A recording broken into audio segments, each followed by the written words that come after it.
आणि वास घेतला की तो खायची इच्छा सुद्धा होत्या. खरंच म्हणजे खरा आंबा.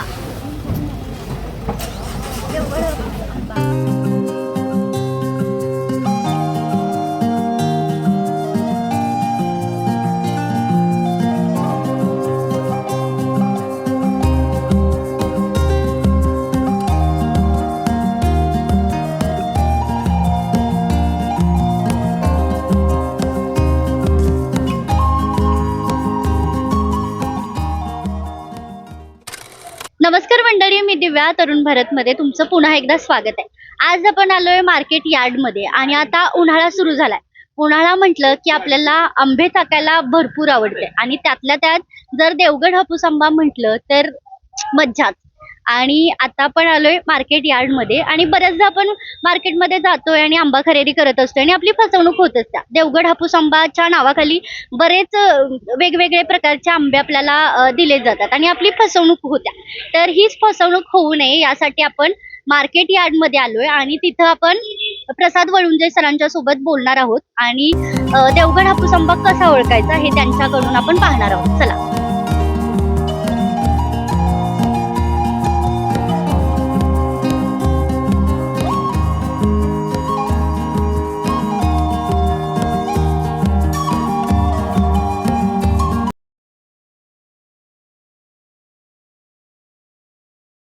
आपण आता मार्केट यार्ड मध्ये आहोत आणि गाळा नंबर 1 मध्ये आहोत आणि आता आपल्या सोबत आहेत प्रसाद वळुंजे सर, जे अनेक वर्षांपासून आंबा मार्केटचं काम करत असतात. त्यांच्याकडून आपण जाणून घेऊयात की हा देवगड हापूस आंबा कसा ओळखायचा. कोल्हापूर मार्केटमध्ये देवगड हापूस किंवा रत्नागिरी हापूसची आवक जवळजवळ 1.5 ते 2 महिने झाली चालू झाली आहे. परंतु या 8 दिवसामध्ये कर्नाटक हापूस आंब्याची देखील आवक मोठ्या प्रमाणात आता चालू झाली असून त्याच्यामध्ये बाजारपेठांमध्ये मोठ्या प्रमाणात कर्नाटक आंबा देखील आता उपलब्ध होत असून अशा पद्धतीची क्वालिटी ह्या असणाऱ्या कर्नाटक हापूसची या ठिकाणी आपण बघू शकताय. आणि कोकणचा आंबा जर बघायला गेला तर एकदम क्लीन असणारा हा एक्सपोर्ट क्वालिटीचा आंबा देखील बाजारपेठांमध्ये आता मिळून येतोय. या आंब्याची साल जर बघितला एकदम पातळ साल असून आतला कलर देखील एकदम केशरी निघणार असून आतला कलर देखील या आंब्यामध्ये आपल्याला दिसून येतो.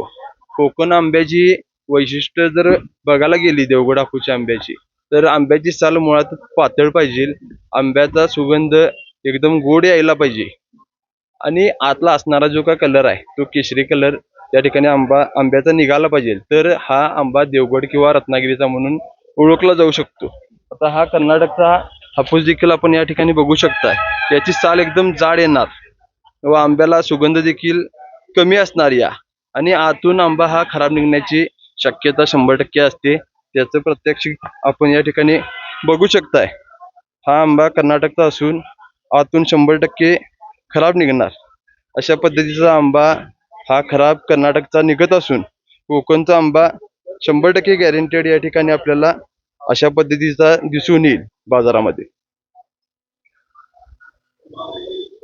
अनेक ठिकाणी आपण बघतोय की देवगड हापूस आंबा म्हणून कर्नाटकी आंबा विकला जातोय. मग हे जे खराब असतोय म्हणजे कशामुळे खराब होतोय वगैरे काय कारण वगैरे आहे का? प्रत्येक ठिकाणची काहीतरी खासियत असते. तशी जगभरामध्ये म्हणतोय मी कोकण हापूसची या ठिकाणी खासियत 100% कायम असून हा असणारा आंबा कोकणचाच या ठिकाणी चांगला लागतो व त्याचा सेम पॅटर्न करण्याचा प्रयत्न कर्नाटकामधील असणाऱ्या तिथल्या शेतकऱ्यांनी करण्याचा प्रयत्न केला, परंतु तो सफल झालेला दिसून येत नाही. आणि कोकणचाच आंबा हा हापूस म्हणून संपूर्ण जगभरात प्रसिद्ध आहे. किती वर्षांपासून करताय हे तुम्ही? आमची जवळजवळ 4थी पिढी या क्षेत्रामध्ये असून आमच्या पंजोबा किंवा आजोबांपासून ही आमची पिढी या ठिकाणी कार्यरत आहे. आता मार्केटमध्ये वेगवेगळे प्रकारचे आंबे आपल्याला पाहायला मिळतात आणि त्यातल्या त्यात देवगड हापूस आंबा म्हटला की तो जास्त खरेदी पण केला जातो. तर आता त्याचा रेट कसा आहे? अक्षय तृतीयाला जो आंबा 1200-1300 रुपये बॉक्स होता, म्हणजे 12 किंवा 15 नगाचा बॉक्स होता, तो आता 1000 ते 1100 रुपये पर्यंत एकदम टॉप क्वालिटीचा आंबा आता सध्याच्या घडीला मिळून येतोय. रेग्युलर क्वालिटी जर बघायला गेला तर 700 ते 800 रुपयेपर्यंत प्रति बॉक्स आपल्याला आज मार्केटमध्ये मिळून येतो. मग हा आंबा कापून दाखवू शकताय का तुम्ही?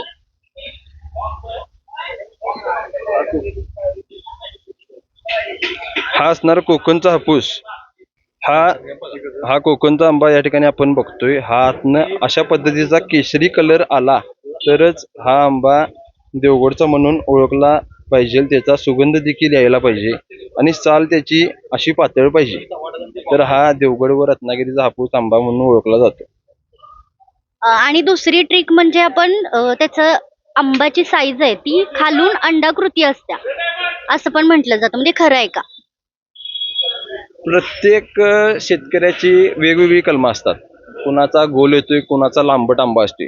शक्यतो करून रत्नागिरी हापूस असणारा जो आंबा आहे तो लांबट आंबा असतोय आणि देवगडचे आंबा गोलाकार असतोय. परंतु प्रत्येक शेतकऱ्याची कलमं वेगवेगळी असून या ठिकाणी प्रत्येकाची आकार देखील वेगवेगळे असू शकतात.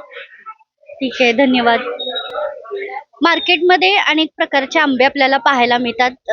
देवगड हापूस आंबा असतो, त्याचबरोबर कर्नाटकी सुद्धा असतो किंवा अनेक प्रकारचे असतात. आणि आपण आज यांच्याकडून जाणून घेतलं की देवगड हापूस आंबा कसा ओळखायचा, त्याच्या देठावरून किंवा त्याच्या सालावरून. पातळ साल जर असेल तर तो देवगड हापूस आंबा मानला जातो. पण आता इथं बघू शकतोय, इथं सगळ्या देवगड हापूस आंब्याच्या पेट्या लावलेल्या आहेत आणि हे ट्रायलसाठी आपण हातात घेऊन बघू शकतोय. आणि आंबा जर ओळखायचा असेल तर त्याच्या वासावरून सुद्धा ओळखला जातोय.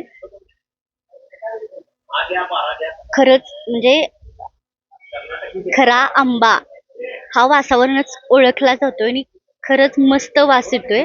आणि वास घेतला की तो खायची इच्छा सुद्धा होत्या. आणि हा असा गोल आंबा, हापूस आंबा, देवगड हापूस आंबा आहे.